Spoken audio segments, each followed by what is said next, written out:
The rules were simple. Don't get involved. Don't let anyone find you. Don't trust anyone ever again.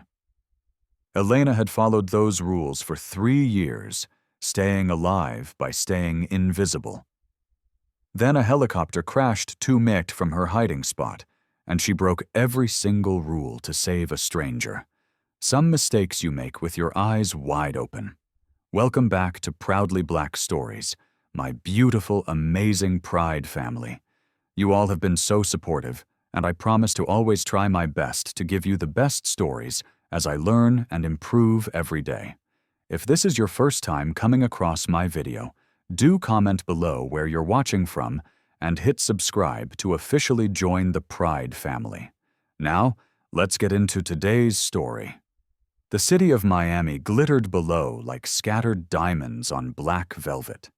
Each light a testament to power, money, and the kind of success that most people only dreamed about. Julian Blackwood stood in his mansion, hands in his pockets, watching the midnight traffic crawl along. The view cost him 8 figures, but tonight it looked empty, cold.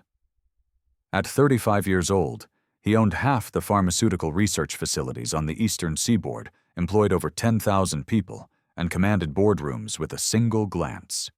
Yet standing here alone in 12,000 square ft of imported marble and custom Italian furniture, he felt nothing.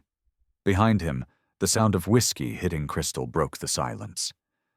Marcus Sterling, his best friend since their Harvard days and current COO of Blackwood Industries, moved across the open living space with the easy confidence of someone who belonged. They had built this empire together. 2 ambitious kids who turned a modest inheritance into a billion-dollar pharmaceutical powerhouse. Marcus knew him better than anyone, which lately had started to feel less like comfort and more like exposure. "You look like you're contemplating jumping," Marcus said, handing him a glass. "Bad for business if the CEO goes splat on Ocean Drive." Julian took the whiskey but didn't drink, still staring at his reflection in the glass. "I found something today." Marcus settled onto the white leather sofa, his expression neutral. "Found what?" "Irregularities in the research division. Someone's been moving money. Small amounts at first, then larger. Offshore accounts, shell companies, the works." Julian turned to face his friend, watching for a reaction. "We're talking about millions, Marcus. Maybe more." For just a fraction of a second, something flickered across Marcus's face. Julian, trained to read competitors across negotiating tables, caught it. The slight tightening around the eyes, the almost imperceptible shift in posture. Then it was gone, replaced by concern. "Jesus, do you know who?" "Not yet, but I'm going to fish them out soon." Julian moved to the sofa, sat across from Marcus, his body language all sharp angles and controlled fury. "I'm taking it to the board tomorrow morning. Whoever did this, I don't care how long the person's been working for me, or how much they've generated for this company. They're done, finished. I'll burn it all down if I have to." Marcus leaned forward, elbows on his knees, the picture of loyal concern. "Julian, maybe you should slow down. Think this through. If you go nuclear without solid proof, it could destabilize everything we've built. Stock prices, investor confidence, all of it. I didn't build this empire by letting people steal from me." Julian's voice was cold, final. "And I didn't get here by being afraid of the truth." Marcus studied him for a long moment, then nodded slowly. "You're right. Of course you're right." He raised his glass. "To the truth, then, whatever it costs." They drank, and Julian didn't notice the way Marcus's jaw tightened, the way his friend's hand trembled almost imperceptibly before he set down his glass. On the desk nearby, a photograph sat in a silver frame. Julian at a charity gala, surrounded by Miami's elite, shaking hands and smiling that public smile that never reached his eyes. Alone, in a crowd of thousands. 12 hours later, Julian sat in the leather seat of his private helicopter, reviewing files on his tablet as the pilot guided them north toward Tampa. Below, the Everglades spread out in endless variations of green and brown, a labyrinth of mangroves and sawgrass and hidden waterways. He had a meeting with the board's chairman. Evidence compiled in encrypted files, enough to start a full investigation, enough to catch the thief. The pilot, a new hire Marcus had recommended just 2 weeks ago, kept his eyes forward. They were 40 minutes into the flight when the man's hand moved from the controls to his jacket. Julian looked up just as the gun came out. "Nothing personal, Mr. Blackwood," the pilot said, and there was genuine regret in his voice. "Just an order." Time seemed to slow and speed up simultaneously. Julian's mind raced through calculations, distances, angles. The gun was pointed at his chest, the pilot's hand steady. Outside, there was nothing but wilderness, no witnesses, no help. "Who ordered you?" Julian moved fast, years of boxing training overriding his fear. He grabbed for the gun, and the small space of the helicopter cabin erupted into chaos. They struggled, the helicopter lurching sickeningly to one side. The pilot's finger squeezed the trigger. The sound was deafening in the enclosed space, and Julian felt something hot tear across his ribs. Pain exploded through his side, but adrenaline kept him moving. He slammed the pilot's hand against the control panel once, twice, and the gun went skittering across the floor. But the helicopter was spinning now, the pilot's attention torn between fighting and flying. Alarms shrieked. The world outside the window tilted at an insane angle, green rushing up to meet them. Julian saw the pilot's eyes go wide with fear, realized the man hadn't planned to go down, too, and then they were falling. The impact scattered his thoughts like birds, metal screaming, the smell of fuel, something sharp driving into his skull. Then nothing. Dawn came to the Maca River like a whispered secret, all soft pink and gold, painting the surface of the water. Elena sat in her small fishing boat and watched her line drift in the current. At 29, she looked younger, her natural curls pulled back in a simple tie, her dark skin glowing in the early light. She wore old jeans and a tank top. No makeup, no jewelry, nothing that spoke of the life she'd left behind 3 years ago. The converted boathouse she called home sat behind her, barely visible through the cypress trees. It was off the grid, powered by solar panels she'd installed herself, cooled by the river breeze, and isolated enough that most people didn't know it existed. Perfect for someone who needed to disappear. The explosion, when it came, was distant but unmistakable. A dull thump that rattled across the water, followed by a plume of black smoke rising from the mangroves about 2 McHorst northwest. Elena's first instinct was to ignore it. She'd spent 3 years perfecting the art of minding her own business, of not getting involved, of staying invisible. Whatever had just happened, it wasn't her problem. She pulled in her line, started the small outboard motor, and turned the boat toward home. But the smoke kept rising, thick and dark against the morning sky. And Elena, despite everything she'd been through, despite all the reasons she had to stay hidden, couldn't quite kill the part of her that had spent 6 years in medical school and 4 more in emergency rooms. The part that had taken an oath. "Damn it," she whispered, and turned the boat northwest. The mangroves were a maze, narrow channels that shifted with the seasons, branches that grabbed at her boat and her clothes as she navigated deeper. The smoke guided her, and the smell, jet fuel and burning plastic and something else, something organic. She'd smelled it before in the ER, trauma cases, the particular scent of a body in crisis.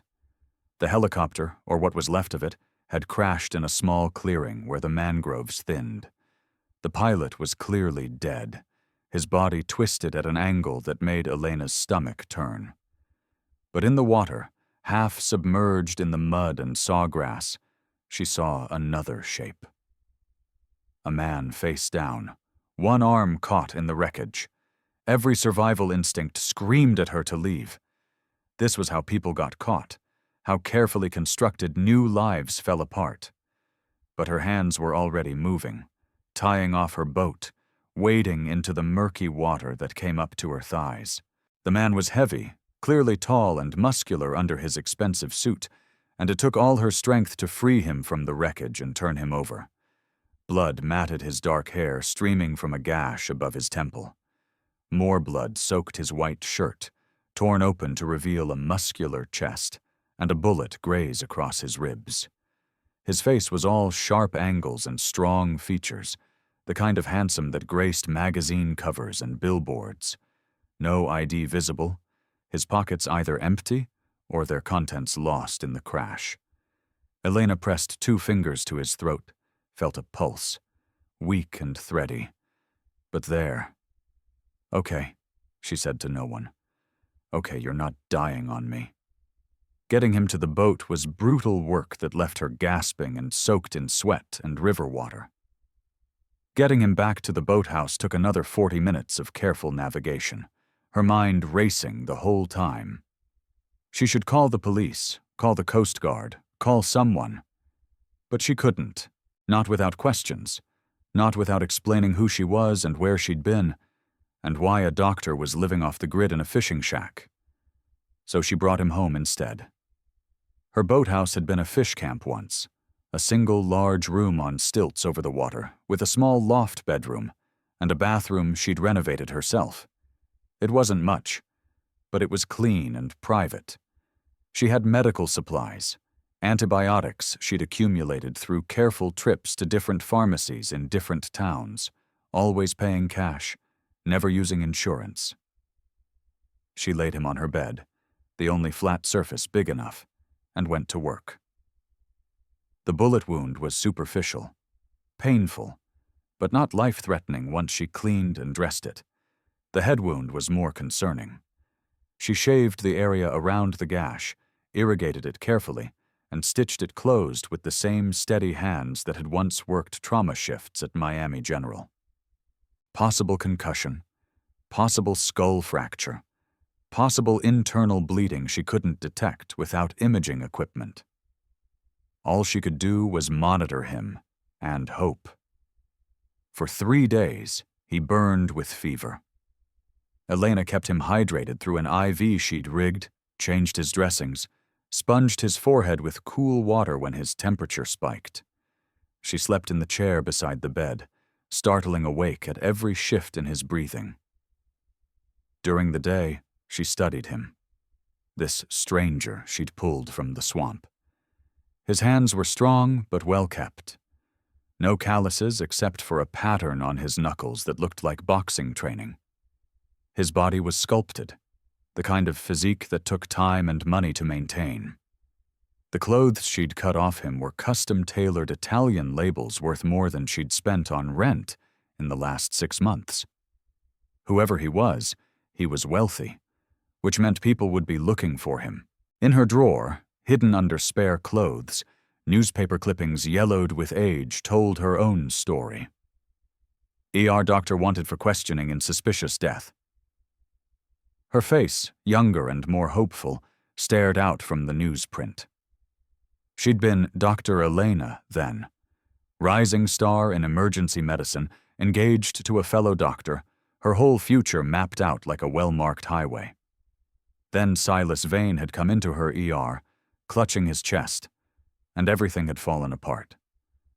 On the 3rd night, she woke to the sound of gasping. The man in her bed was conscious, his eyes a striking pale blue that seemed to glow in the lamplight, wide with panic and confusion. His hand shot out and grabbed her wrist with surprising strength, his whole body rigid with fight-or-flight response. Hey, it's okay," Elena said, keeping her voice calm and professional despite her racing heart. "You're safe. You were in an accident. I'm a doctor. I've been taking care of you." His grip didn't loosen, but she saw the panic fade slightly, replaced by something else. Confusion. He looked around the room at the rough wooden walls and simple furnishings, then back at her. His lips moved, forming words that came out rough from disuse. "Where am I?" "My home, near the Maca River in Florida. You crashed in a helicopter. I pulled you out." She kept her voice steady, reassuring. "You've been unconscious for 3 days." He stared at her, and she watched his face carefully, looking for signs of recognition, memory, anything. What she saw instead made her chest tighten with professional concern and something else, something she didn't want to examine too closely. "What's your name?" he asked. "Elena." "Dr. Elena." "No," he said, and his voice cracked. "What's my name?" The question hung in the air between them. Elena felt her stomach drop. "You don't know?" His hand finally released her wrist, moving to his head, where she'd stitched the wound. I don't remember. I don't remember anything." His breathing quickened, panic returning. "My name, where I'm from, what I was doing, it's all just nothing. Empty. Why can't I remember?" Elena moved carefully, sitting on the edge of the bed, close enough to monitor him, but far enough not to crowd. "The head trauma. You had a significant injury. Amnesia isn't uncommon, especially with the fever you've been fighting. It might be temporary, might be." She met his eyes and saw real fear there, raw and vulnerable in a way that made him look younger than the lines around his eyes suggested. "I won't lie to you. I don't know. I don't have the equipment here to properly assess you, but your vitals are stable. The wound is healing well. Memory can come back in pieces or all at once. Sometimes the brain just needs time." He looked down at himself, at the bandages wrapped around his ribs and head, at his own hands like they belonged to a stranger. "Who am I?" "I don't know," Elena admitted. "You had no ID on you. Your clothes were expensive. Your watch was a Patek Philippe before it got destroyed in the crash. You're clearly someone with money. I've been keeping the radio on, listening for reports of missing persons, plane crashes, anything. But so far, nothing." "Nothing," he repeated the word hollowly. Then his eyes found hers again, and something in his expression shifted. Despite the fear and confusion, he really looked at her for the first time. "You saved my life. I did what anyone would do. We both know that's not true." His voice was getting stronger, and she could hear intelligence under the confusion, a sharp mind working to piece together fragments. "You live out here alone, off the grid from the looks of it. No hospital, no police. You could have left me there and no one would have known." Elena stood suddenly, needing distance. "You should rest. Your body's been through trauma. Why did you save me?" The question stopped her at the bathroom door. She looked back at him, this beautiful stranger in her bed, and told him a partial truth. "Because I'm a doctor. It's what I do." Over the next several days, Elena established a routine that felt dangerously domestic. She'd wake early, check his vitals, change his dressings. He was healing remarkably well, his body recovering with the resilience of someone who'd always been healthy and strong. The fever broke completely on day 5. By day 7, he was sitting up, eating solid food, moving around the small boathouse with increasing confidence. But the memories didn't return. She started calling him Wilder, half as a joke because she'd pulled him from the wilderness, half because he needed something to answer to. He accepted it with a wry smile that transformed his face from handsome to devastating. "Wilder," he said, testing it out. "Could be worse, I suppose." "Could be Swamp Thing," Elena offered, and was rewarded with a laugh, genuine and warm. She taught him her world because there was nothing else to do. How to check the solar panels, how to purify water from the river, how to catch bass and catfish in the early morning when the light was soft. He was a quick study, his hands seeming to know things his mind didn't. He tied fishing knots with practiced ease, fixed the temperamental outboard motor with mechanical intuition that surprised them both. Muscle memory, Elena explained, watching him work. Your body remembers, even if your conscious mind doesn't. They fell into an easy rhythm, or what would have been easy if not for the tension that seemed to thicken the air between them. Elena told herself it was natural. Two people in close quarters, nothing more, but she couldn't ignore the way her pulse quickened when he emerged from the outdoor shower, water sleeking down his muscular back. Couldn't pretend she didn't notice the way his eyes followed her around the room, intense and assessing in a way that made her skin feel too tight. One humid afternoon in the second week, she found him at the outdoor washing basin, stripped to the waist, scrubbing his face and neck. The sun caught the water droplets on his skin, highlighting every sculpted muscle, the flat plane of his stomach, the V of muscle that disappeared into his worn jeans. The scar on his ribs was healing into a pink line. But she noticed another scar, older, near his shoulder, a bullet wound, fully healed, at least a few years old. Wilder wasn't just wealthy, he was dangerous. She must have made a sound because he looked up, catching her staring. For a moment, neither of them moved. Then he straightened slowly, his eyes never leaving hers, and Elena's mouth went dry. I brought you a towel, she stuttered, holding it out. He moved toward her with the fluid grace of a predator, and Elena's heart hammered against her ribs. When he took the towel, his fingers brushed hers, and it felt like touching a live wire. They both froze, the innocent contact somehow loaded with electricity. Do you feel that? He asked, his voice low and rough. Or am I losing my mind along with my memory? Elena knew she should step back, should laugh it off, should maintain the professional distance she'd been clinging to like a lifeline. So she chose not to respond. His eyes darkened, and he moved closer, close enough that she could feel the heat radiating from his skin. He could smell the simple soap she'd given him, mixed with something essentially male. Why do you keep running away from me? Because you don't know who you are, she said, but her voice shook. What if you have someone waiting for you? A wife, a girlfriend, someone? He glanced down at his left hand, bare of any ring or tan line. I don't feel like I belong to anyone. I don't feel anything from before, except...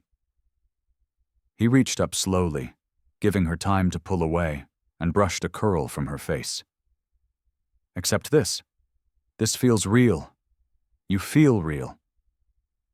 Elena did step back then, her professional training finally kicking in through the haze of attraction. You're confused. Trauma can cause attachment to caregivers. It's a documented phenomenon. Is that your medical opinion, Dr. Elena?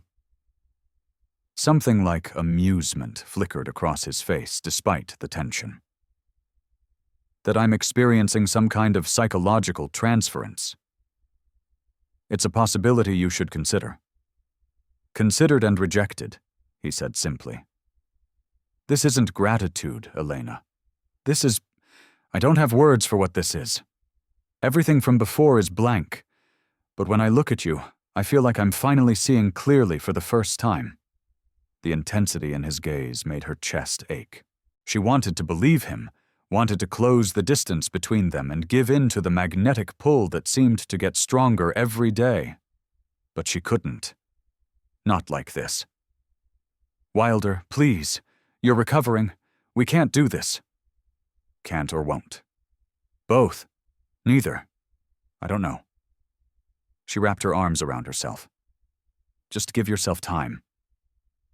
Give us time. He studied her for a long moment, then nodded slowly. Okay, time. I can do that. But the way he looked at her, like she was the only fixed point in his spinning world, suggested that time might not change anything at all. That night, Elena lay in her loft bedroom, staring at the ceiling and listening to Wilder move restlessly in the bed below. She'd given him the main room and taken the smaller loft space, needing the physical separation even if it did nothing to quiet her racing thoughts. She knew she was playing with fire. Every day he stayed was another day she risked discovery. Another day her carefully constructed isolation cracked a little more. But more than that, she was terrified of what she felt. It had been 3 years since she'd let herself feel anything beyond basic survival. 3 years since she'd trusted anyone, touched anyone, let anyone close enough to hurt her. And here was this man, this beautiful mystery, who looked at her like she hung the moon, and she wanted to fall into him so badly it hurt.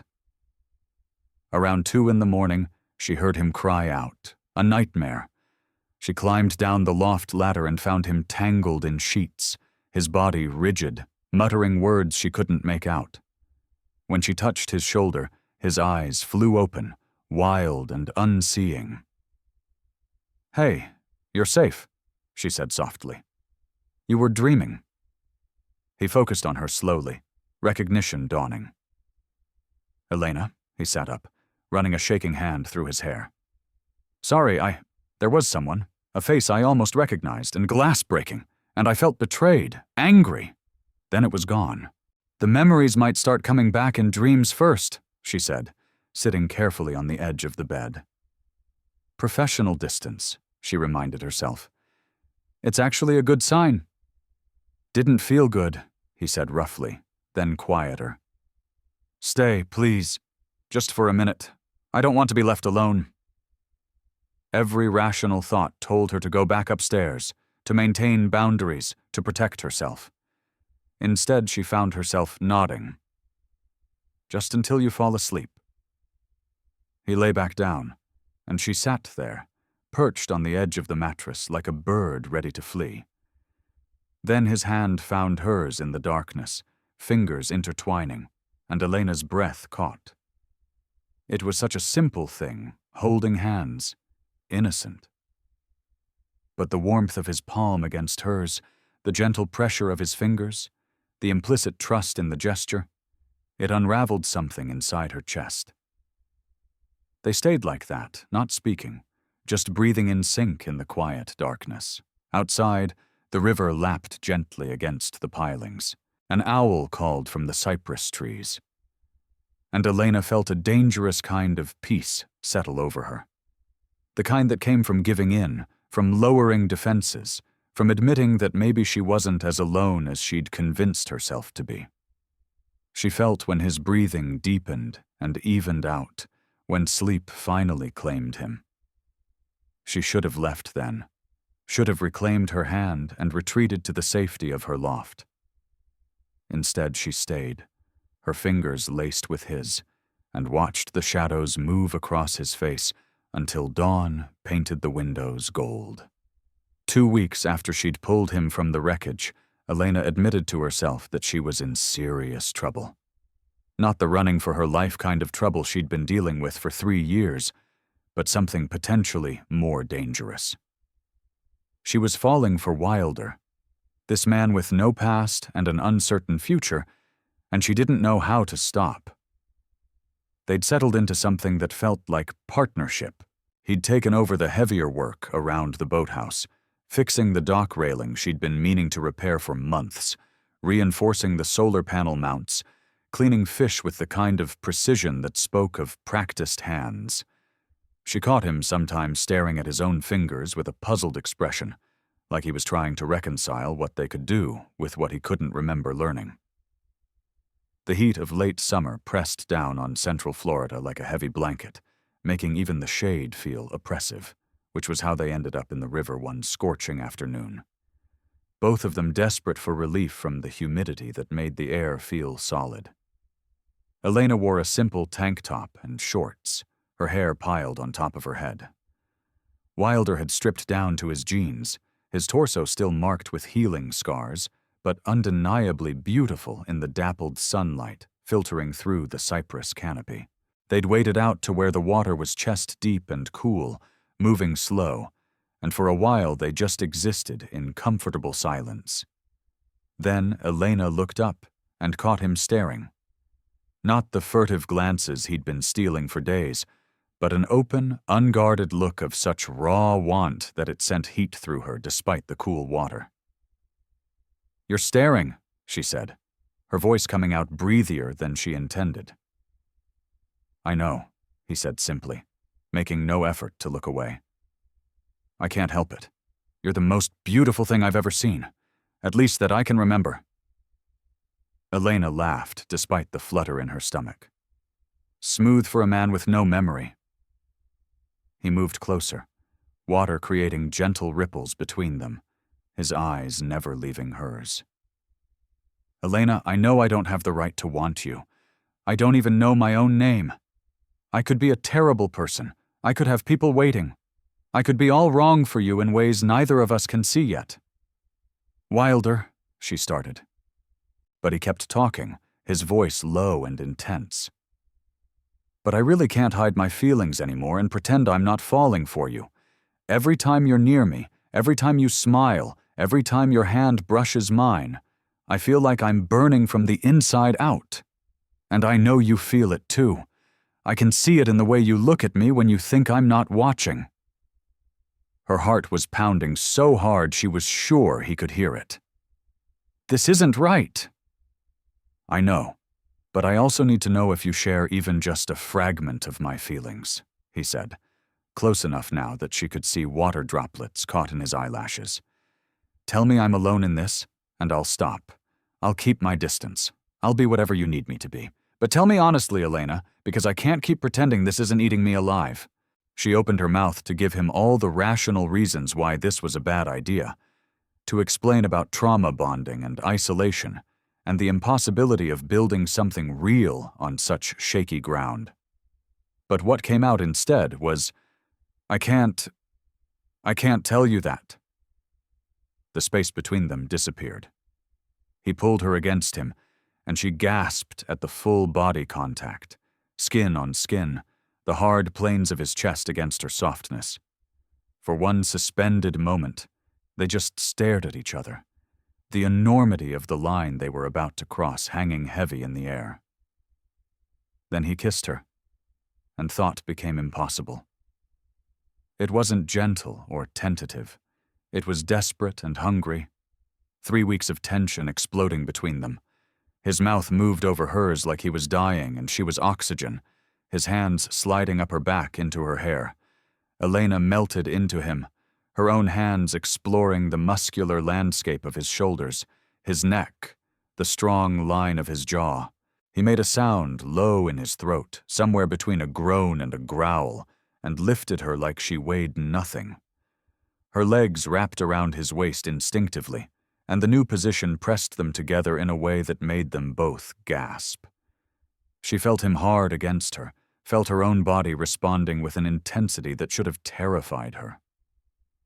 "Elena," he breathed against her mouth, then kissed along her jaw, down her neck, finding the sensitive spot below her ear that made her whimper. "Tell me to stop, because if you don't, I'm going to make you mine right here." She was trembling, every nerve ending on fire, teetering on the edge of surrender. His mouth was doing sinful things to her throat.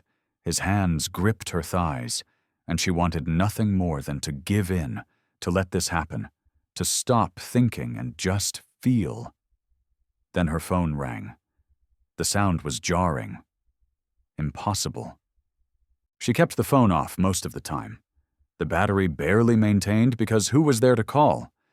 But she'd turned it on this morning out of habit, checking the weather, and she must have forgotten to power it back down. "Ignore it," Wilder said against her skin, his lips moving to her collarbone. But something about the ring cut through the haze of desire. Elena's survival instincts, honed over 3 years of hiding, screamed at her. "Wait," she managed. "Wait! Stop!" He stopped immediately, breathing hard, his forehead dropping to her shoulder. "Elena, just let me check," she said, already hating herself for the interruption. He lowered her carefully back to her feet, and she immediately missed his heat. She waded to the riverbank where she'd left her phone on a towel, and her blood ran cold when she saw the screen. Emergency alert. Missing billionaire Julian Blackwood, 35, still missing 2 weeks after helicopter disappearance over Everglades. Below the text, a photo. A man in an expensive suit at some charity event. Powerful and cold and commanding. A face she'd been staring at for 2 weeks, though she'd never seen it wear that particular expression. All business, and no warmth. "What is it?" he asked, moving through the water toward her. Elena's hands shook as she turned the phone so he could see. "I think I know who you are." Back at the boathouse, wrapped in towels, the charged atmosphere from the river replaced by shocked silence, Elena pulled up everything she could find on her phone's spotty internet connection. With each article, each photo, each detail, the man she'd been calling Wilder became someone else entirely. Julian Blackwood, billionaire pharmaceutical executive, owner of Blackwood Industries, an empire worth over $2 billion for 35 years old, unmarried, notoriously private. Last seen boarding his private helicopter for a business meeting in Tampa. The helicopter had never arrived. Searchers had found minimal wreckage, no bodies, and the official status was missing, presumed dead. I was this. He stared at the phone screen showing him at various galas and business events, always in expensive suits, always with that cold, controlled expression. "This is who I am."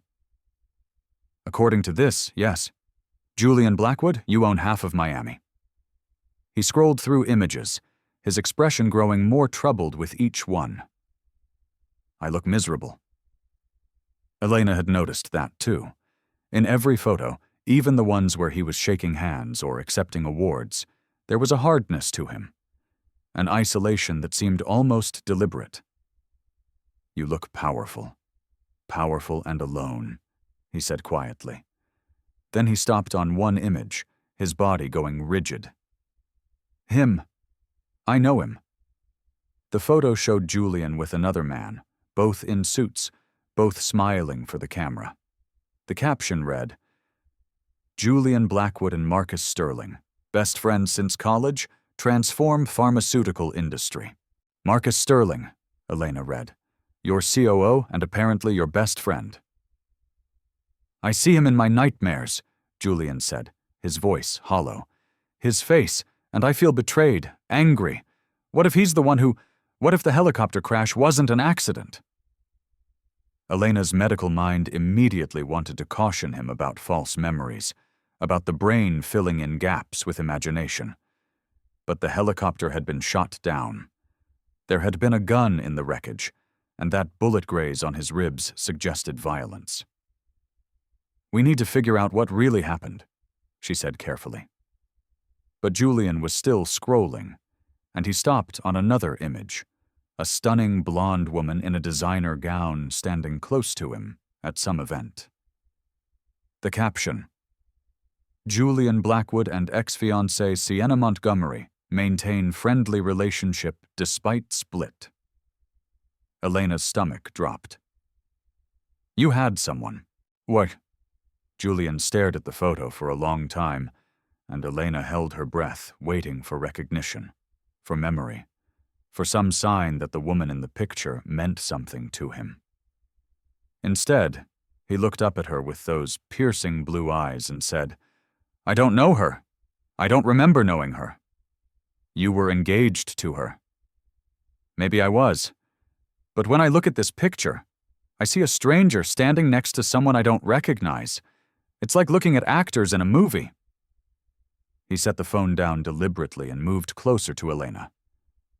"But when I look at you, I feel everything. My whole body knows you, even if my brain doesn't know itself." "Julian," she said, testing his real name on her tongue. "What if I don't want that life?" He was right in front of her now, his hands coming up to frame her face with infinite gentleness. "What if I want this?"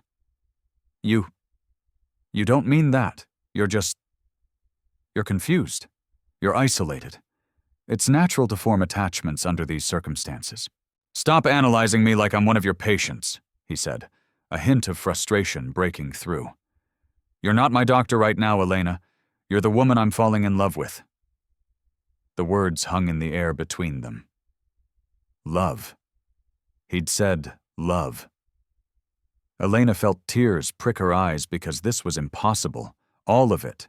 He was a billionaire who owned half of Miami, and she was a fugitive doctor living in a shack. His life was private helicopters and pharmaceutical empires, and hers was fishing for dinner and praying no one recognized her face. They existed in completely different worlds, and whatever this thing was between them, it couldn't survive contact with reality. "You don't know me," she whispered. "Then let me know you," he said fiercely. "I want to know everything about you, not the woman who's been hiding from her past, not the doctor who saved me, but you, the real you. How do you know that?" "Because you are a great doctor, Elena, with the kindest of hearts. What else would someone like you live in a remote area like this? It definitely means you're running from something." His thumbs brushed her cheekbones. "Whatever you're running from, I don't care. You saved my life. You gave me shelter. You made me feel human when I didn't even know my own name. That's all I need to know." Elena closed her eyes, feeling the tears escape despite her best efforts. "You're going to regret this when your memory comes back, when you remember what your real life is like." "Then I'll remember falling in love with you," he said simply. "And I can't imagine that being a regret." He kissed her soft and sweet, tasting the salt of her tears. It was nothing like the desperate hunger in the river. This was a promise, a claim, a declaration. Elena kissed him back, her hands fisting in his shirt, and let herself believe just for a moment that this could be real, that this beautiful, broken man could actually choose her over the empire waiting for him in Miami. When they finally pulled apart, she rested her forehead against his chest and felt his heartbeat strong and steady.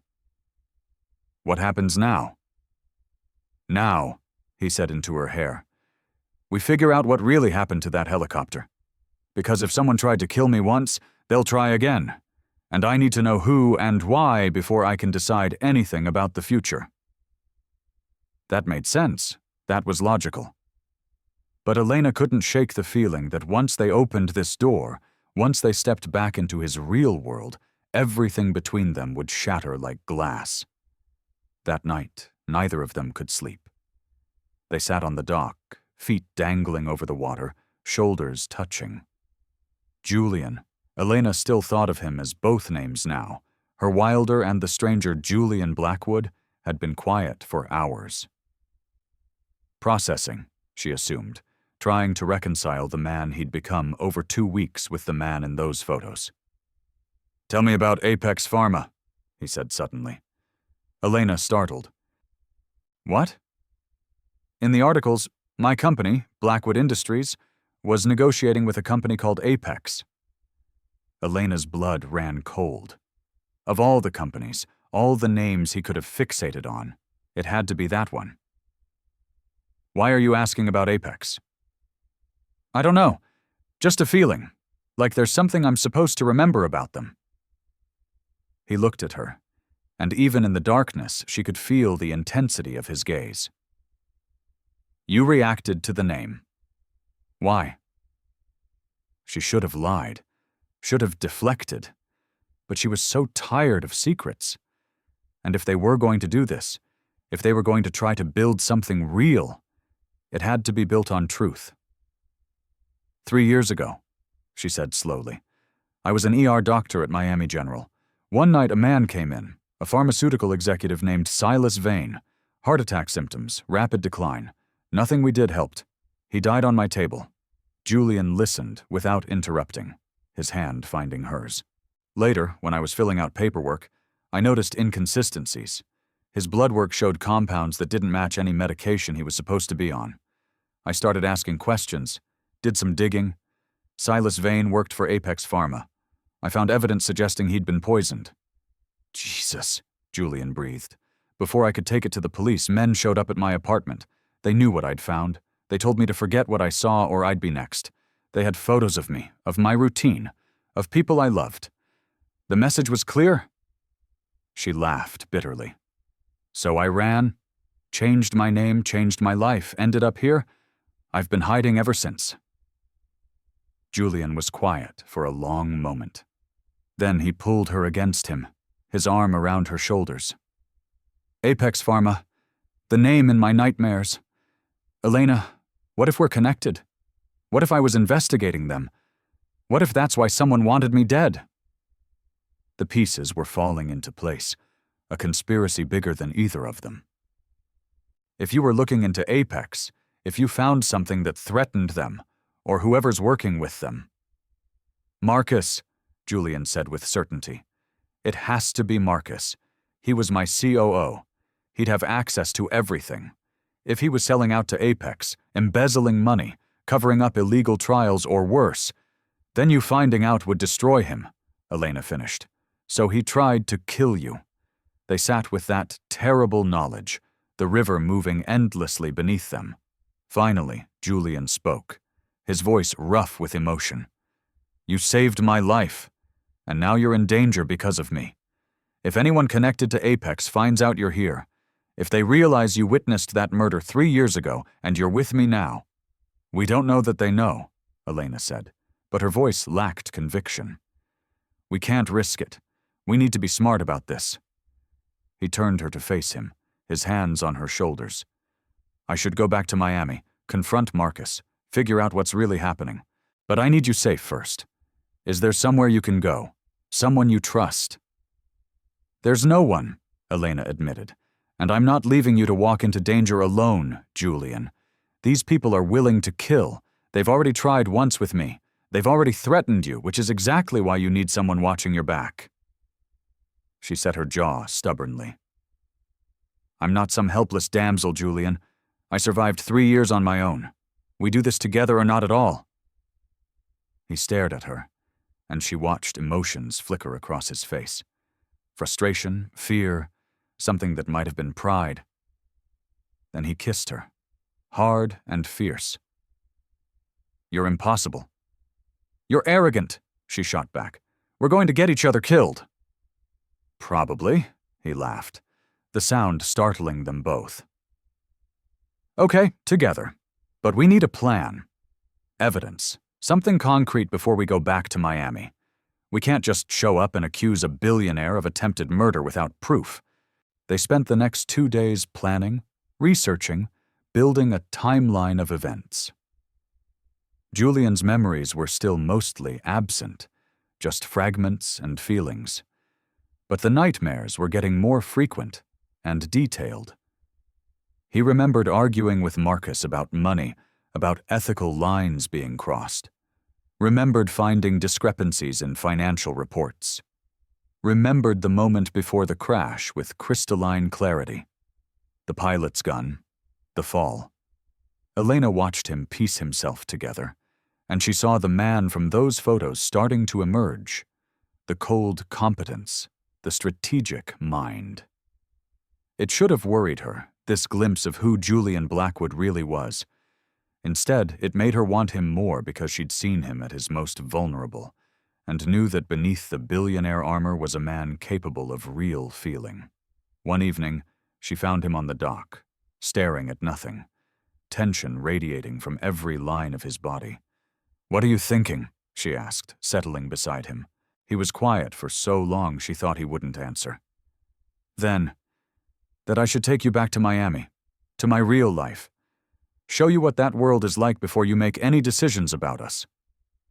I've already made my decision. You've made a decision about Wilder, the man with no past who fishes and fixes solar panels.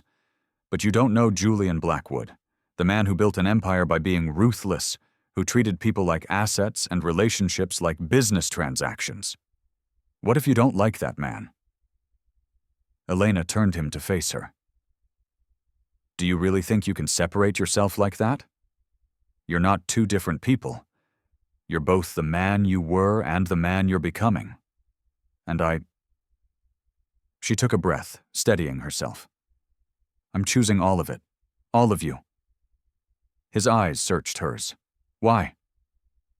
Because when you look at me, you see me, not what I used to be, not the mistakes I've made, just me. And no one's done that in 3 years. She reached up to touch his face. Because you make me feel brave enough to stop hiding. Because when I think about going back to being alone, to living half a life, it feels like drowning. Elena. He breathed her name like a prayer, and then he was kissing her, deep and claiming, his hands in her hair. When he pulled back, his voice was rough. I need you. Not tomorrow. Not when I figure everything out, right now. Tell me you want this, too. I do want it. He stood, pulling her up with him, and lifted her into his arms like she weighed nothing. Elena wrapped her arms around his neck as he carried her inside, laying her on the bed with infinite care. For a moment, he just looked at her, his eyes dark with want, and something deeper, something that made her chest ache. You're sure? He asked, even as his hand traced the line of her jaw, her throat, down to where her pulse beat frantically. I'm sure. Are you? I've never been more sure of anything in my life, memory or no memory. He settled beside her, his body pressing hers into the mattress. I want you so much I can barely think straight. Tell me what you need. Just you. I need you. He kissed her slow and deep, taking his time like they had all the time in the world instead of this fragile, stolen moment. His hands moved over her body, learning every curve, every place that made her gasp. Elena explored him in return, the hard muscles of his back, the sharp line of his hip. He groaned into her mouth when she touched him through his jeans, his hips jerking involuntarily. Clothes disappeared in a tangle of impatient hands and breathless laughter. When there was nothing between them but heat and want, Julian paused again, his forehead resting against hers. The first touch of skin on skin was electric. He moved against her, over her, in her, and Elena stopped thinking entirely. There was just sensation. The delicious friction, the building heat, the sound of his voice rough in her ear, telling her how beautiful she was, how perfect, how much he'd been dreaming of this. She wrapped herself around him, legs and arms, holding him as close as physics would allow, and let herself fall.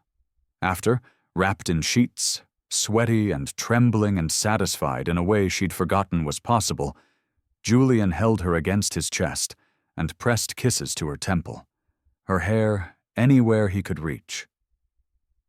You're special to me, he said quietly, fiercely. Whatever else I forgot, I'm never forgetting this. Never forgetting you.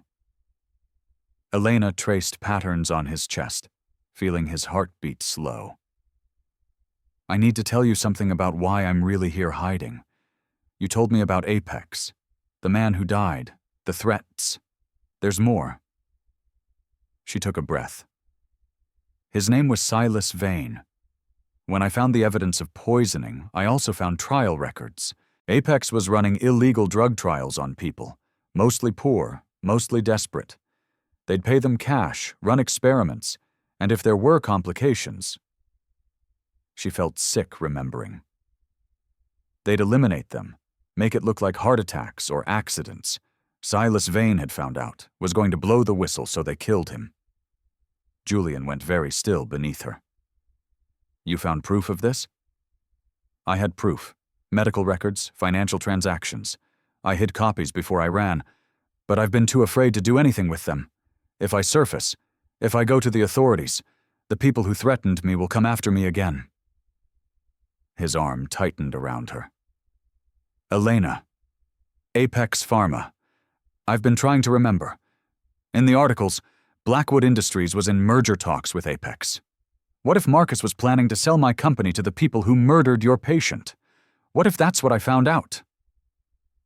The pieces clicked together with horrible clarity. We're both loose ends. Not just loose ends, we're evidence. You witnessed their crimes 3 years ago. I was investigating them when someone tried to kill me. If anyone realizes we're together, that we're comparing notes." "We're dead," Elena said flatly. Julian rolled, pinning her gently beneath him, his eyes fierce.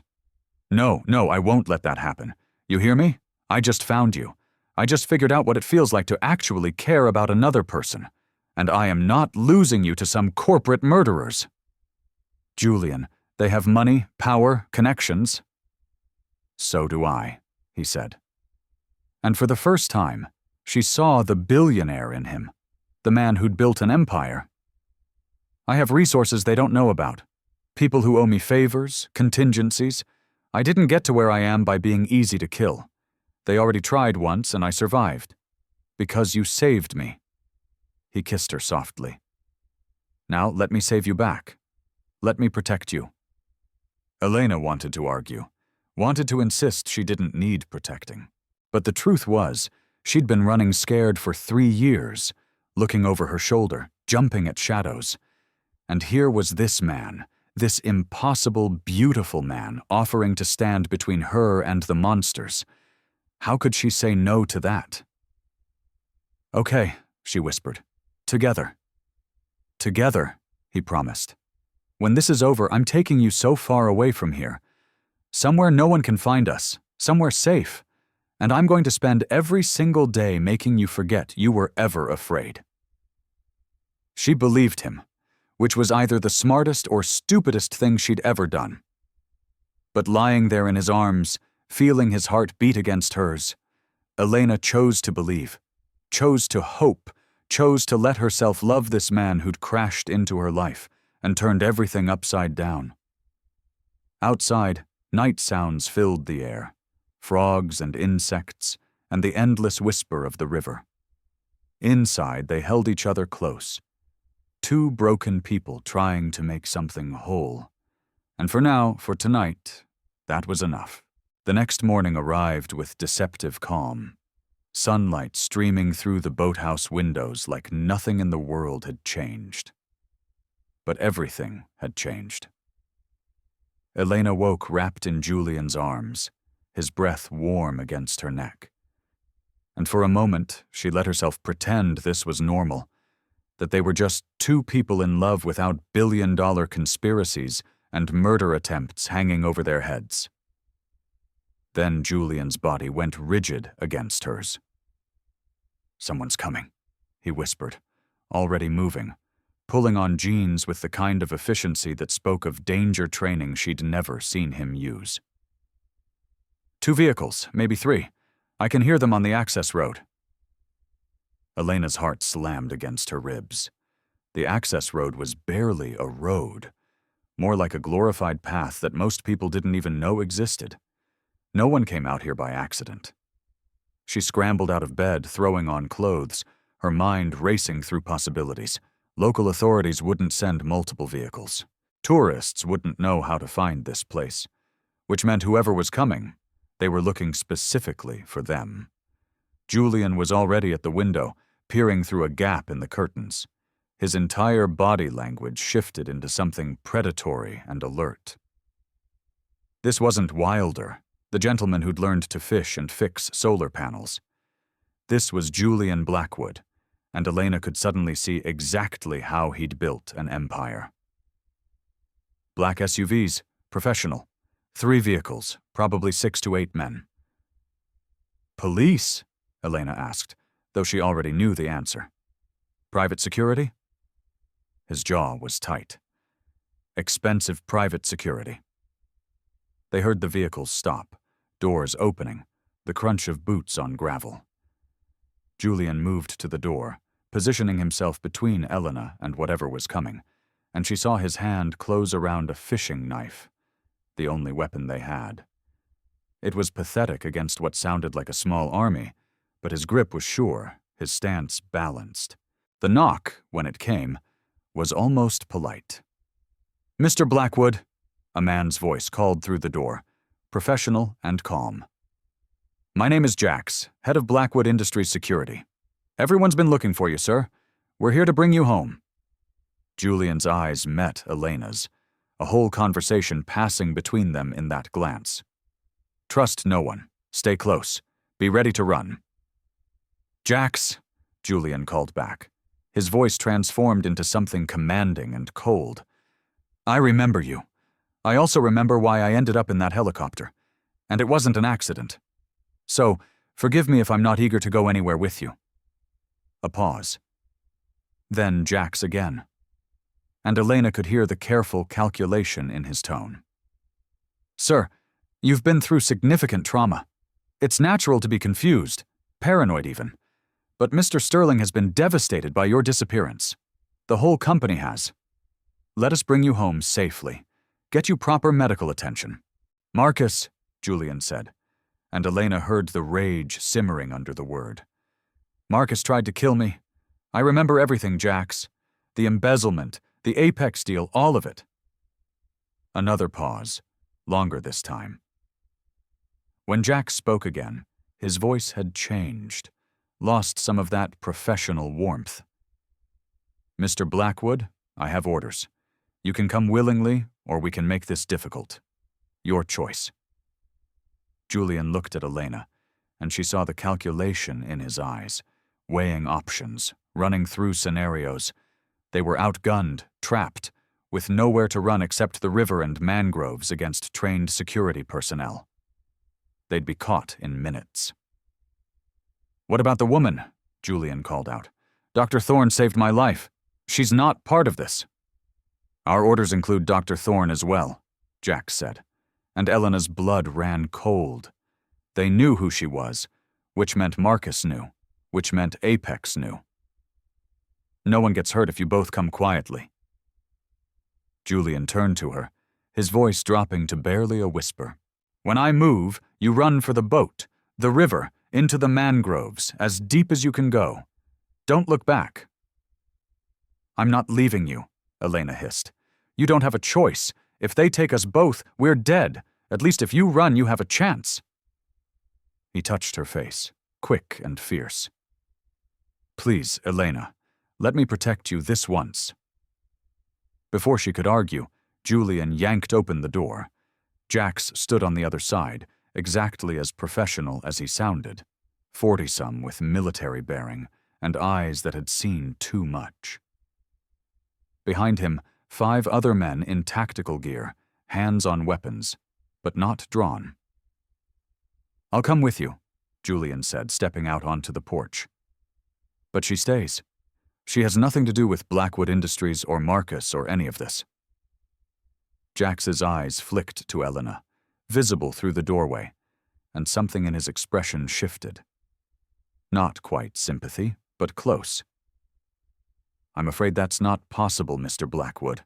We have very specific orders regarding Dr. Thorne." "What orders?" Julian demanded. "What does Marcus want with her?" "That's not for me to say. Now, we can do this easy or hard. Your call." Then Julian's hand moved so fast Elena almost missed it. 1 second Jax was standing relaxed. The next Julian had twisted his arm, disarmed him, and had the man's own weapon pressed against his spine. The other security personnel immediately drew their guns, but Julian had positioned Jax as a shield. "New plan," Julian said, his voice absolutely deadly. "You're going to let us walk to that boat. Anyone tries to stop us, your boss gets a bullet in the spine. Everyone understand?" Elena's medical training immediately cataloged what that would mean. Permanent paralysis, loss of function, a catastrophic injury. She wanted to tell Julian he wouldn't really do it, but looking at his face, cold and merciless, she wasn't sure. Jax, to his credit, stayed calm. "You won't shoot me, Mr. Blackwood. That's not who you are. You want to bet your spinal cord on what kind of man I am?" Julian pressed the gun harder. "Elena, move, now!" She ran, grabbing her emergency bag, always packed because paranoia had kept her alive this long. Behind her, she heard Julian backing down the porch steps, Jax still locked against him. The other security men tracked their movement with weapons but didn't fire, professional enough not to risk their commander. They made it to the boat, Elena jumping in and starting the outboard motor with shaking hands. Julian shoved Jax away hard and leaped into the boat as she gunned the engine. Bullets hit the water around them. Controlled fire meant to stop, not kill, but terrifying nonetheless. Julian crouched low, returning fire to keep their heads down. And then they were into the mangrove channels where the SUVs couldn't follow. "Are you insane?" Elena shouted over the motor. "You could have gotten us both killed." "They weren't going to shoot while I had Jax," Julian shouted back, checking the gun's ammunition with practiced ease that said he'd done this before many times. "And they won't kill us outright. Marcus needs to know what I remember, what I've told you, what evidence we might have. We're worth more alive, at least for now." Elena navigated through the narrow waterways, branches scraping the boat, her heart still hammering. "Where are we going?" "Away from here. Anywhere but here." Julian scanned behind them, watching for pursuit. "They'll have boats in the water within the hour. We need distance, and we need a plan." They traveled for over an hour, deeper into the Everglades than Elena had ever gone, until they found an abandoned fishing shack on stilts, half collapsed, but still standing. They tied off the boat and climbed inside, both of them running on adrenaline and fear. The shack was barely 4 walls and a roof, empty except for debris and old fishing nets. But it was shelter, and it was isolated, and for now that was enough. Julian immediately moved to the windows, such as they were, checking sightlines and approaches. Elena sank onto the floor, her legs suddenly unable to hold her. "They knew my name. They knew exactly who I am." Julian turned to her, and his expression softened from tactical to concerned in a heartbeat. He crossed the small space and pulled her into his arms, holding her tight. "I know. I'm sorry. God, Elena, I'm so sorry I brought this to your door." She clutched his shirt, breathing in his scent, trying to calm her racing heart. "Not your fault. I chose to save you. I chose to stay with you. I chose all of this. You chose before you knew what it would cost." He pulled back enough to look at her, his hands framing her face. "But I promise you, I swear on everything I am, I will get you out of this, whatever it takes." "We," Elena corrected. "We'll get out of this. Stop trying to be the hero who sacrifices himself." A ghost of a smile touched his lips. "Can't help it. You make me want to be better than I was. Better than those cold photos of a man who built walls so high no one could reach him." "I like the man you're becoming," she said softly. "But I also need you to stay alive, so maybe less throwing yourself into danger." "I'll take it under advisement." He kissed her forehead, gentle and reverent, then her cheeks, her nose, finally her mouth. It was sweet and desperate at the same time, a reminder that they were alive, they were together, they still had a chance. When they broke apart, Julian's phone, which he'd retrieved from the boathouse before they fled, buzzed with a notification. He pulled it out, frowned at the screen. "News alert. Marcus just held a press conference about the merger with Apex Pharma. It's official. Blackwood Industries and Apex are now one company with Marcus as CEO. Or..." He scrolled through the article, his jaw tightening with each line. "He's selling it as fulfilling my vision, honoring my legacy. The bastard is literally profiting from my murder." Elena took the phone, reading the details. "Wait, look at this. The merger includes something called Project Renewal, pharmaceutical trials aimed at underserved communities in rural Florida." Their eyes met as the implications sank in. "They're going to do it again," Elena said. "Whatever illegal trials killed Silas Vane and who knows how many others, they're going to expand it. Use my former company's resources and reputation to cover their crimes." Julian stood abruptly, pacing the small space like a caged animal. "We have to stop this. We have to expose them." "With what evidence? Everything I had is hidden, and even if we could get to it, we'd have to surface. The moment we do, they'll know. Then we make them come to us." Julian's eyes had that sharp, calculating look again. We have something they desperately need.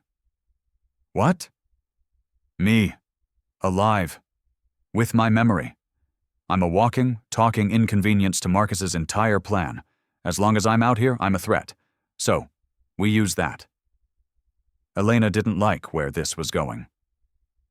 Julian, if you're thinking of offering yourself as bait, not just me, us. He crouched in front of her, taking her hands. We contact someone, not Marcus, but someone who might still be loyal to the real Blackwood Industries. Someone who can help us gather evidence from the inside while we draw Marcus out. Who? He thought for a moment. Sienna Montgomery, my ex-fiancée. We ended things amicably, and she has her own money, her own power. She's not under Marcus's thumb. Elena tried very hard not to feel a spike of jealousy at the idea of turning to his beautiful ex-fiancée for help. Failed completely. You sure you can trust her? Julian caught the tone, and his expression turned knowing. Elena, look at me. I don't remember being engaged to her. I don't remember loving her or even liking her particularly. For all I know, we barely tolerated each other. But I remember, all my instincts tell me that she's smart and she's ruthless, and she doesn't like being played. If Marcus cut her out of this deal, she'll want revenge. So, we're betting our lives on a woman scorned. Do you have a better idea? She didn't. Elena pulled out her own phone, the burner she'd been using for 3 years, and handed it to him. Make the call, but if this goes wrong, if she betrays us to Marcus, then we run again, Julian said simply, and we keep running until we find a way to fight back, because I meant what I said last night. I'm not losing you, not to Marcus, not to Apex, not to anyone. He kissed her again, hard and possessive, then dialed. Sienna Montgomery answered on the 3rd ring, her voice cool and professional. This is Sienna. It's Julian Blackwood, and before you say anything, yes, I'm alive. Oi. The silence on the other end stretched for several seconds. Then, Julian? My God, everyone thinks you're dead. Where have you been? Recovering from the attempt on my life, which I'm fairly certain was orchestrated by Marcus. He put the phone on speaker so Elena could hear. I need to know. Can I trust you? Because if you're working with him, if you're part of this merger, tell me now and I'll disappear again. Another pause. Marcus approached me 6 months ago about taking over Blackwood Industries after you were, how did he put it, ready to step back? I told him he was delusional, that you'd never voluntarily give up control. 2 weeks later, your helicopter goes down and suddenly he's CEO. So no, Julian, I'm not working with him. And yes, you can trust me. Where are you? Julian's shoulders relaxed slightly. Somewhere safe. For now, I need information. What do you know about the Apex merger? Just what's public. 50-50 split. Marcus as CEO. Some new initiative about rural health programs. Why?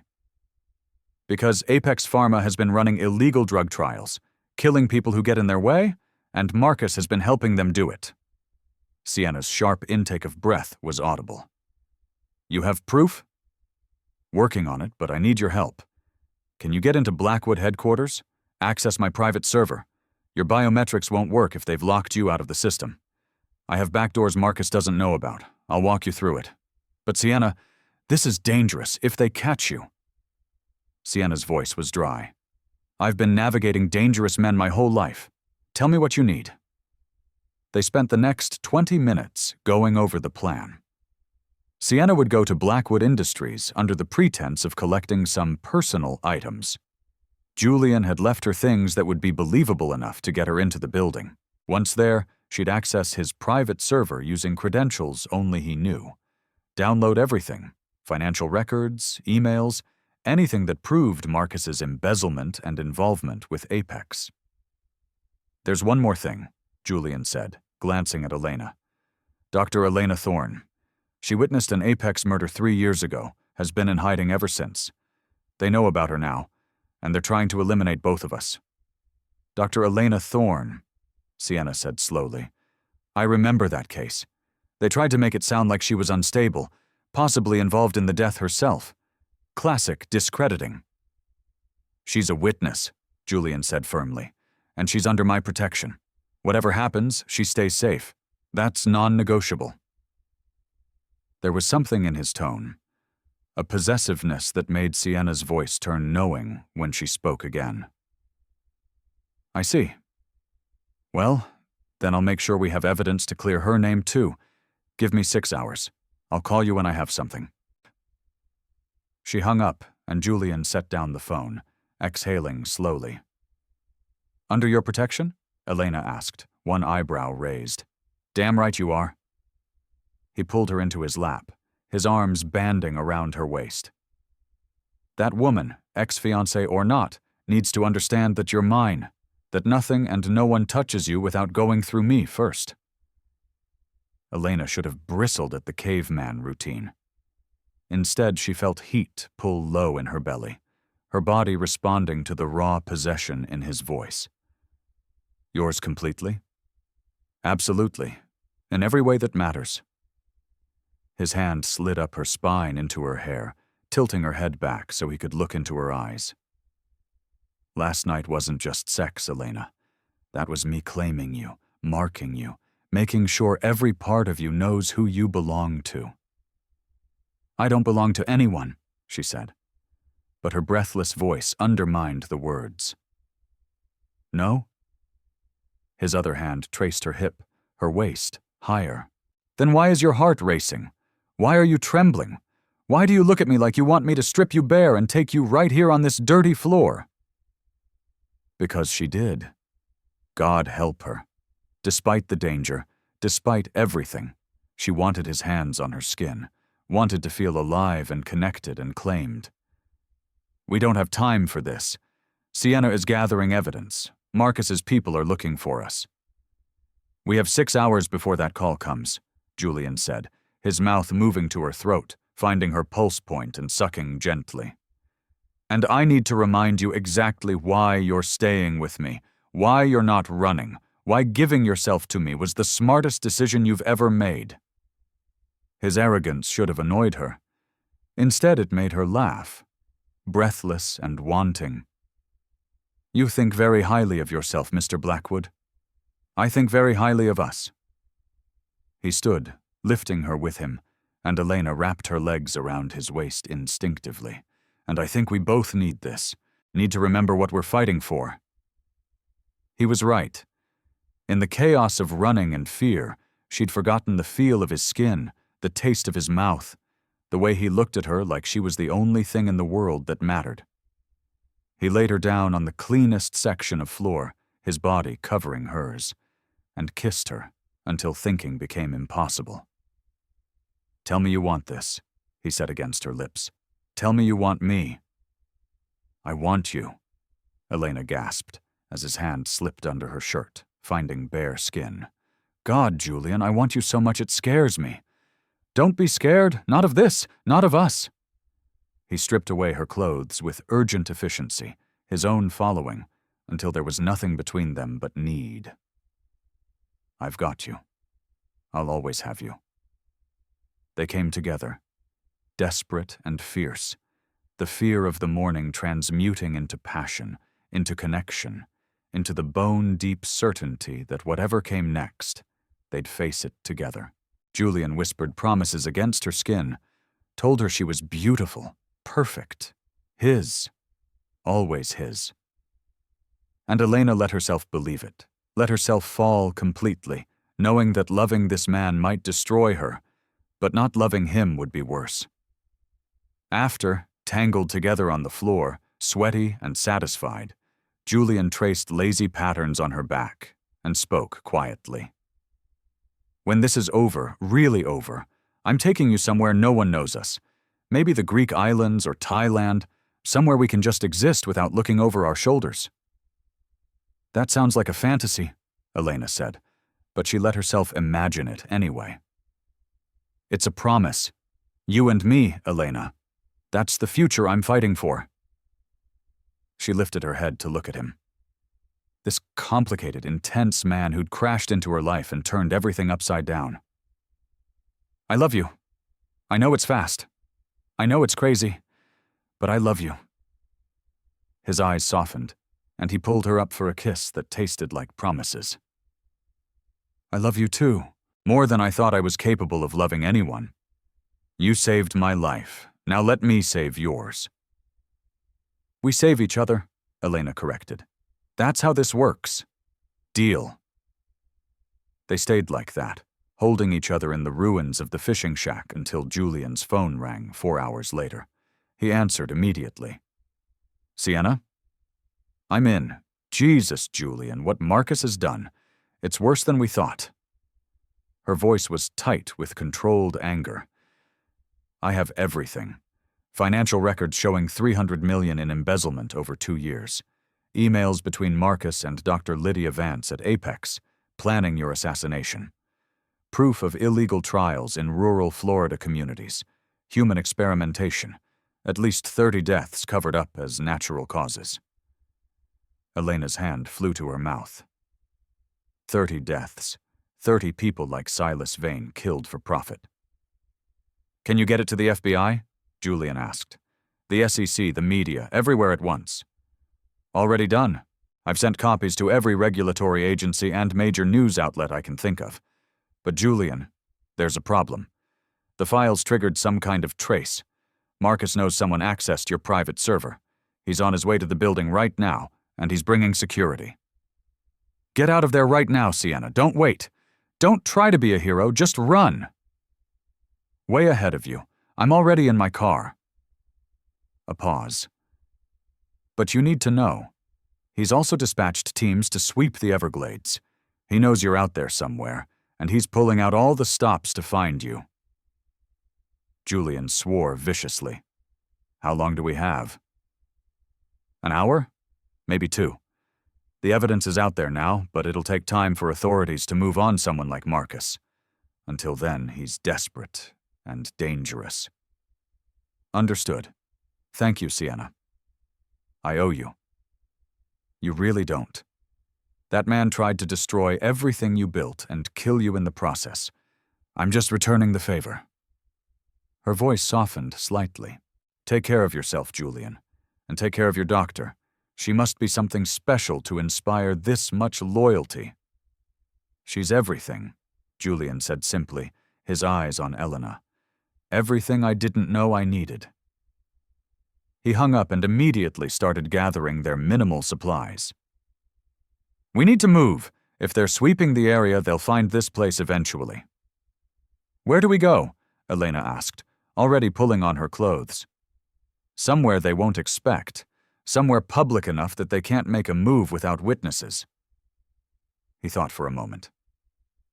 Miami. Blackwood headquarters. We go straight to the source. That's insane.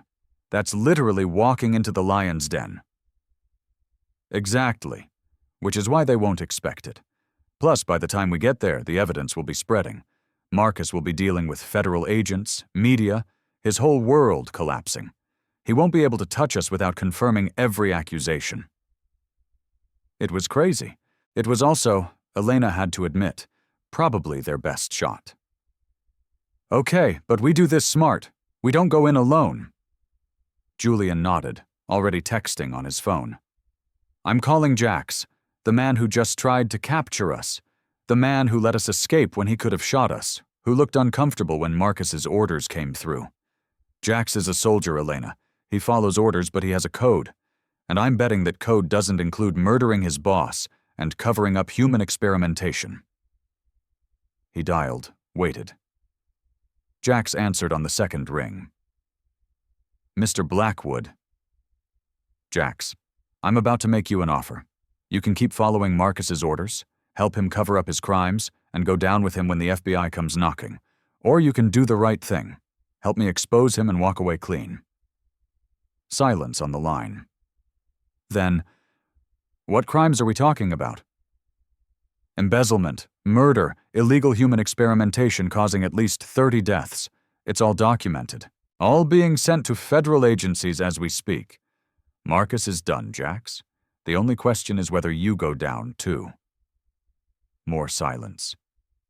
Elena could almost hear the man's mind working, weighing loyalty against ethics, orders against conscience. What do you need from me? Jax asked finally. Safe passage into Blackwood headquarters. You and your team stand down. Let me and Dr. Thorne through. Once we're there, we'll wait for the authorities with you as witnesses. No one gets hurt. Everyone walks away. And if Marcus orders me to stop you, then you tell him you're done taking orders from a man who tried to murder his best friend. Julian's voice hardened. I know you, Jax. I know your record. Marines, 2 tours in Afghanistan. Honorable discharge. You're not a killer for hire. You're a soldier. So act like one. Jax exhaled slowly. Where are you? On our way to Miami. We'll be at the headquarters in 90 minutes. Will you help us? I'll be there, and Mr. Blackwood. For what it's worth, I'm glad you're alive. So am I. See you soon. They made it to the boat, navigated back through the mangroves to where Elena had hidden her ancient truck weeks ago. The drive to Miami was tense, both of them watching every car, every shadow, waiting for Marcus's people to appear. But the road stayed clear, and as the Miami skyline rose before them, glass and steel gleaming in the afternoon sun, Elena felt a strange sense of inevitability settle over her. This was it, the end game. Either they walked out of this free, or they didn't walk out at all. Julian seemed to sense her thoughts. He reached over, laced his fingers through hers. Whatever happens, know that meeting you, falling for you, it's the best thing I've ever done. Memory or no memory. Don't, Elena said, her throat tight. Don't talk like you're saying goodbye. I'm not. I'm saying I love you, and I'm saying thank you for giving me a reason to fight instead of just survive. She squeezed his hand, unable to speak past the emotion clogging her throat. Blackwood headquarters was a 40-story tower of glass and ambition in the heart of downtown Miami. Julian parked in the executive garage using a code that still worked, to his obvious surprise, and they took the private elevator to the 40th floor. Jax was waiting in the lobby along with 3 of his security team, all armed but with weapons holstered. Mr. Blackwood, Jax said with a nod. Dr. Thorne. Thank you for this, Julian said, shaking the man's hand. Don't thank me yet. Mr. Sterling is in the building. So is Dr. Lydia Vance from Apex. They're in your old office, and from what I can tell, they're aware the situation is deteriorating. Federal agents are on their way, building surrounded, but they're waiting for someone in authority to actually arrest. You being alive complicates things legally. Then let's go uncomplicate them. Julian started toward the office, Elena beside him, Jax and his team flanking them. The 40th floor was all sleek minimalism, the kind of corporate luxury that spoke of serious money. Julian moved through it like he owned it, which technically he still did, his bearing shifting with each step. By the time they reached the corner office, he was every inch the billionaire CEO, commanding and cold. He didn't knock, just opened the door and walked in like he'd never left. Marcus Sterling stood by the floor-to-ceiling windows, a phone to his ear, expensive suit perfectly tailored. Next to him, a woman in her 50s with severe features and intelligent eyes. Dr. Lydia Vance. They both turned at the intrusion, and the shock on Marcus's face would have been comical if the situation wasn't so deadly. Julian, Marcus said, the phone falling from his hand. You're alive. Disappointed? Julian asked pleasantly. I would be too, if I'd spent 2 weeks thinking I'd successfully murdered my best friend. Lydia's eyes narrowed, immediately assessing. Mr. Blackwood, we heard reports you'd survived but assumed they were mistaken. This is unexpected. I'm sure it is. Just like it's going to be unexpected when the FBI arrests you both for embezzlement, conspiracy to commit murder, and illegal human experimentation. Julian moved further into the room, and Elena stayed close, acutely aware of Jax's presence behind them. "Oh, wait. Did you think I didn't know? Did you think crashing my helicopter would make all your crimes disappear?" Marcus had recovered some composure, though his face was still pale. "Julian, you're clearly traumatized. The crash, the head injury, you're not thinking clearly. Let me get you medical help. We can sort this all out." "Don't try that with me." Julian's voice cracked like a whip. "Don't insult me by pretending concern. I remember everything, Marcus. The embezzlement you thought you'd hidden so well. Your deal with Apex to sell them my research division for illegal trials. You trying to kill me when I found out? All of it." "You can't prove any of that," Marcus said, but his eyes had gone calculating. "Dangerous." "Actually, he can," Sienna Montgomery said, walking through the door behind them, immaculate in a designer suit and holding a tablet. "Hello, Marcus. Enjoying your last few minutes of freedom?" Marcus's expression turned ugly. "Sienna, I should have known you'd stick your nose in." "You really should have," she agreed cheerfully. "Considering I just handed the FBI, the SEC, and every major news outlet in the country documented proof of every crime you've committed. Financial records, emails, trial data, all of it. You're done." Lydia moved then, her hand going to her purse, but Jax was faster. "Don't. Hands where I can see them, Doctor." Two of Jax's team moved to flank Lydia and Marcus, professional and efficient. Outside the windows, Elena could see more vehicles arriving, official ones with lights flashing. "It's over," Julian said quietly. "You lost, Marcus. The second you decided to put profit over lives, you lost." Marcus stared at his former friend, and for a moment, something almost like regret flickered across his face. "I built this too, you know. It wasn't just you. I worked just as hard, sacrificed just as much. But it was always the Julian Blackwood show. Your name on the building, your face in the magazines. I was just the COO, just the second. Do you have any idea what that feels like? So you decided to kill me and steal everything I'd built." Julian shook his head. "That's not ambition, Marcus. That's pathetic." "You don't understand," Marcus said. And now his voice was rising, control slipping. "You never let anyone close, never trusted anyone, always had to be in control. Working with you was like serving a king. I just wanted what was mine. What was yours?" Julian's laugh was bitter. "You embezzled hundreds of millions. You sold out to a company running illegal experiments on poor people. You killed me, or tried to. And for what? Money you already had? Power you could have earned legitimately?" "I earned it," Marcus snarled. "I earned all of it."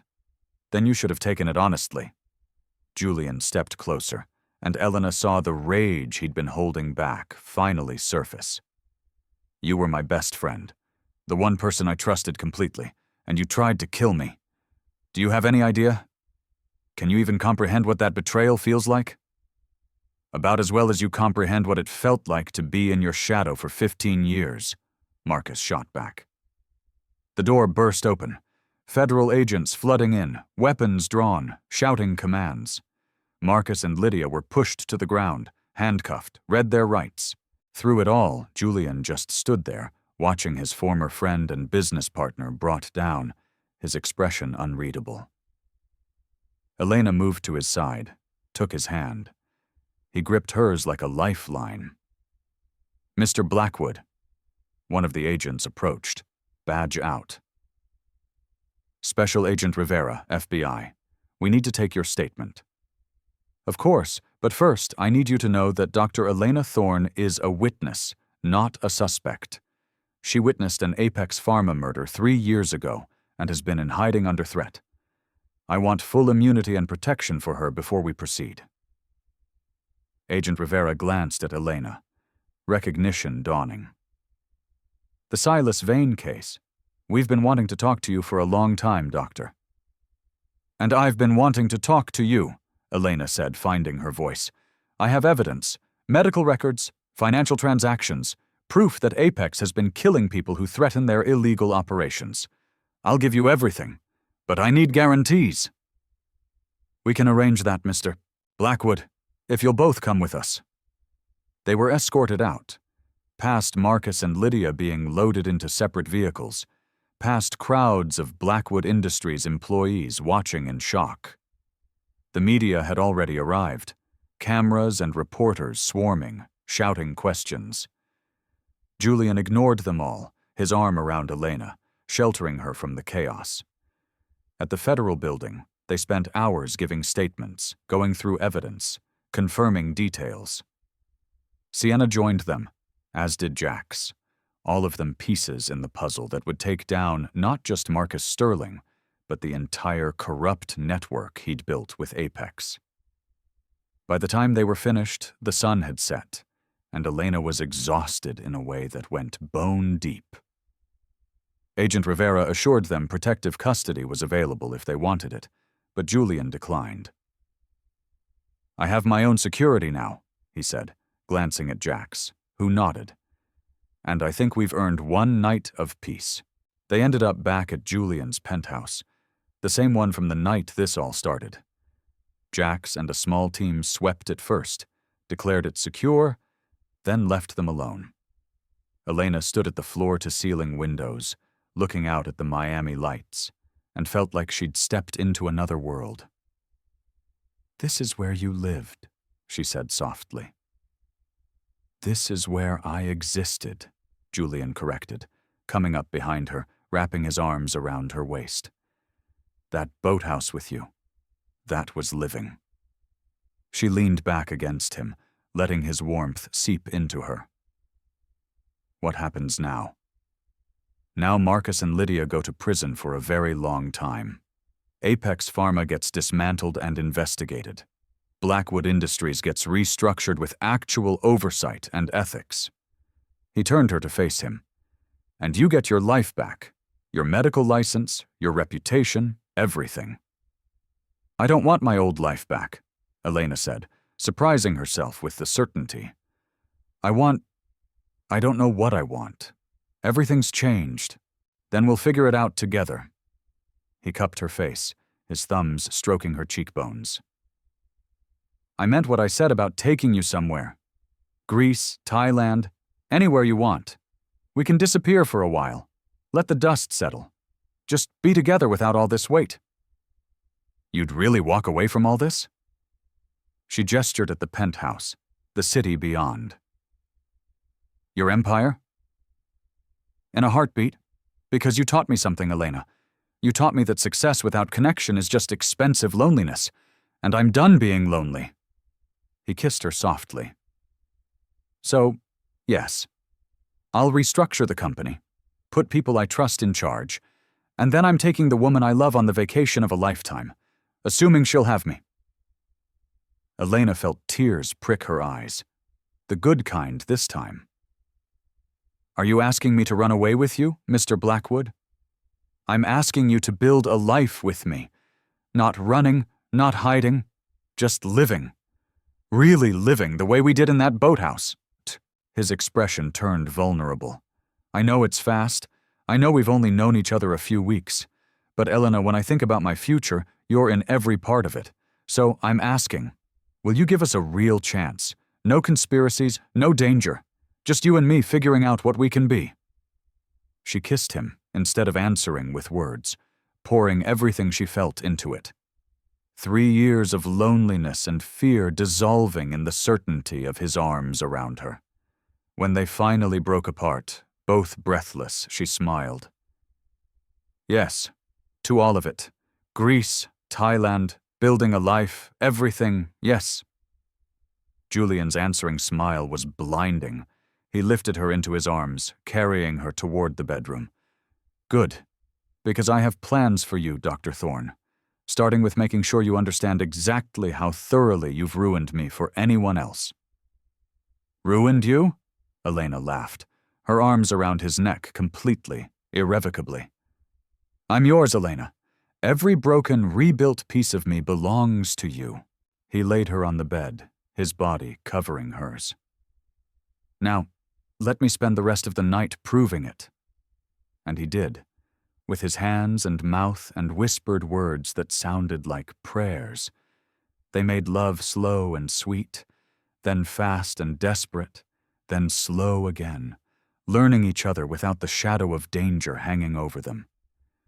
Julian told her she was beautiful, perfect, his, always and forever. Elena told him she loved him, trusted him, chose him every single day. Afterward, wrapped together in sheets that probably cost more than her truck, Elena felt peace settle over her for the first time in 3 years. "I love you," Julian murmured into her hair. "My angel from the river, my salvation." "I love you too," Elena whispered back. "My beautiful mystery, my home." Outside, the city glittered on, indifferent to their story. But inside, 2 broken people had found each other and made something whole.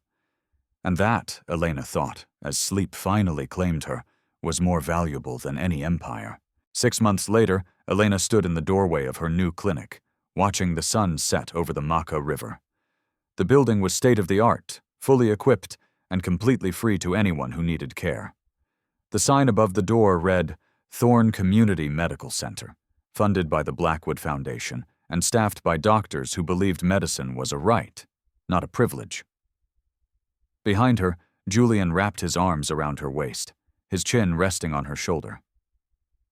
"Happy?" "Deliriously," she said, leaning into him. "Thank you for this, for making it possible." "You're the one making it possible. I just wrote the check." He kissed her neck. "How was the first week?" "Exhausting. Rewarding. Perfect." She turned in his arms. "How was your week?" "Spent most of it in conference calls, restructuring pharmaceutical trial protocols. Boring but necessary." His eyes crinkled with amusement. "Though I did get a very interesting call from a journalist wanting to write a book about our story. Billionaire saved by doctor, falls in love, takes down corrupt empire. Apparently it's very romantic." Elena laughed. "What did you tell them?"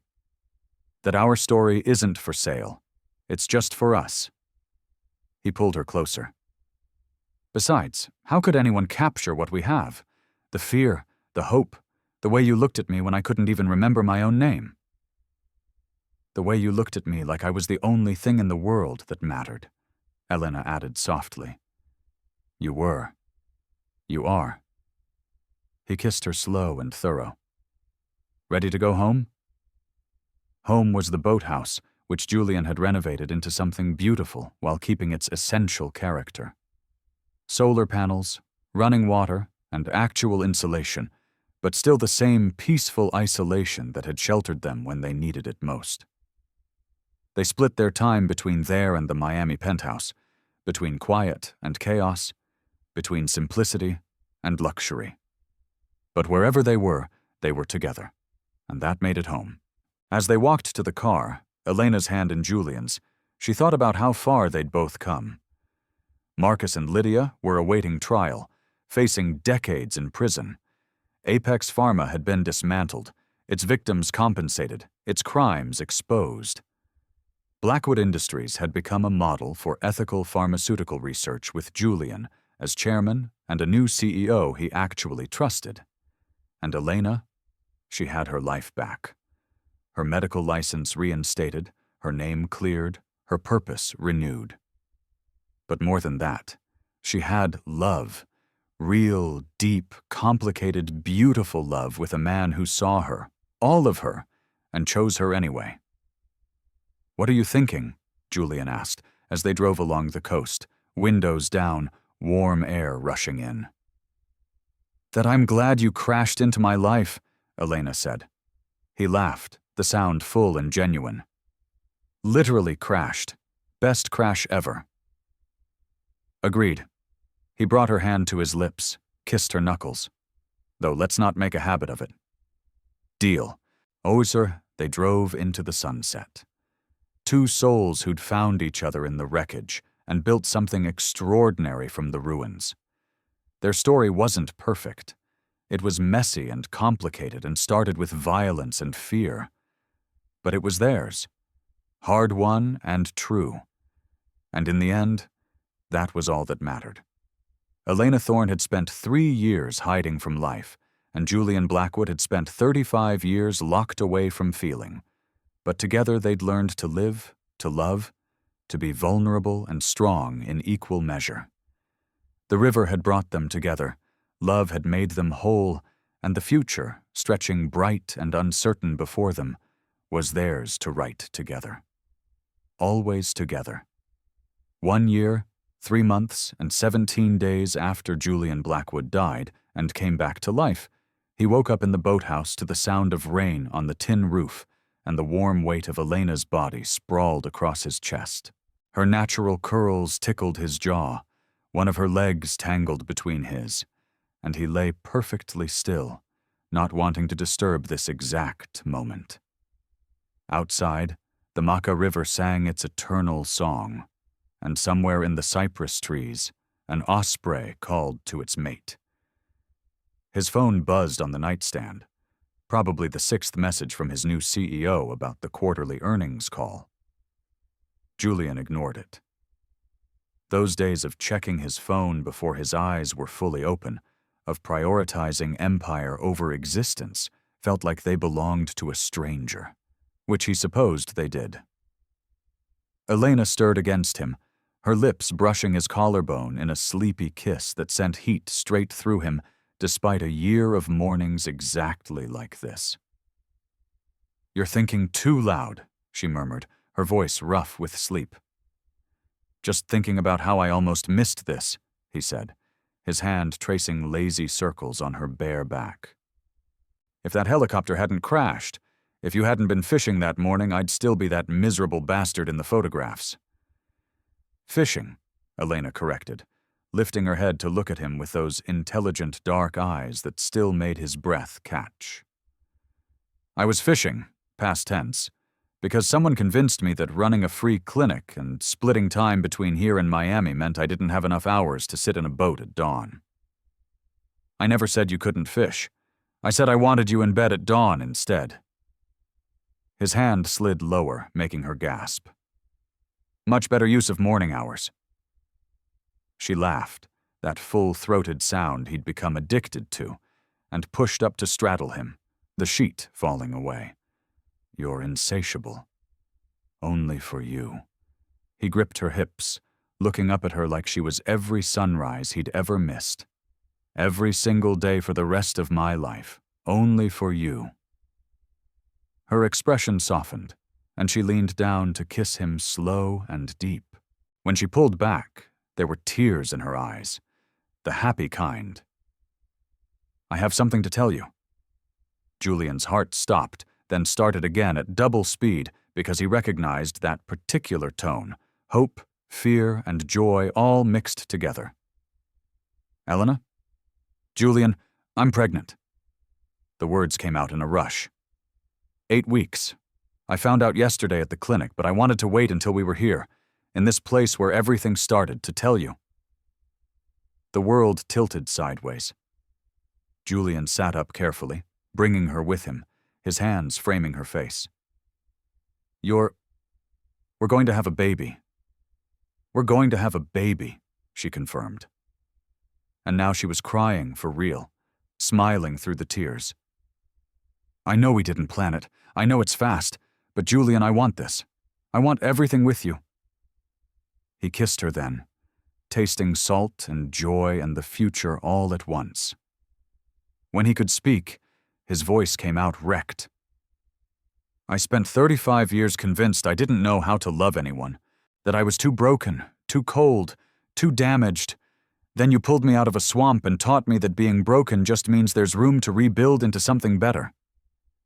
You taught me that hiding isn't living," Elena said, her forehead pressed to his.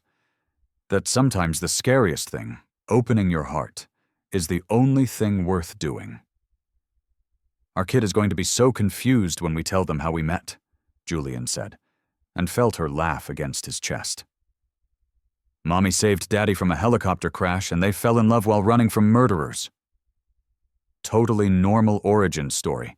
Totally normal, he agreed, his hand moving to her still flat stomach with something like reverence. God, Elena, I love you. I love you so much it terrifies me sometimes. Outside, the rain slowed to a whisper, and sunlight began breaking through the clouds in golden shafts. Julian pulled Elena back down to the bed, holding her close, feeling her heartbeat against his ribs. Somewhere in Miami, his company was making ethical pharmaceuticals that saved lives instead of destroying them. Somewhere in rural Florida, Elena's clinic was giving hope to people who'd been forgotten by the system. And here, in this renovated boathouse, where a broken man had learned to feel again, new life was beginning. "Thank you," Julian whispered into her hair. "For what?" "For fishing that morning. For being brave enough to save a stranger. For giving me a reason to be better than I was." Elena tilted her head back, her eyes shining. "Thank you for falling into my life. Literally." They laughed together. Two people who'd found each other in the wreckage and built something beautiful from the ruins. Outside, the river flowed eternal, witness to their beginning and promise of all their tomorrows. The end. The moral lesson. This story teaches us a profound truth about the human condition. Our true identity is not defined by our titles, our wealth, or the walls we build to protect ourselves, but by the choices we make when we have everything to lose. Julian lived in a world of immense power, yet he was a miserable bastard because he had no genuine connection. Elena lived in total isolation to survive, yet she was drowning because she had no purpose. It was only when they were stripped of their labels, he through amnesia and she through the risk of being found, that they discovered their true strength. The moral is that vulnerability is not a weakness. It is the ultimate form of courage. It takes courage to stop hiding from the past, and it takes even greater courage to trust another person with your future. True success is not measured by the height of the empire you build, but by the depth of the integrity you maintain and the love you are willing to fight for. In the end, the most valuable thing we can possess is not a billion-dollar company, but a soul that is brave enough to fish at dawn, to step out into the unknown and save another, even when the rules say to stay invisible.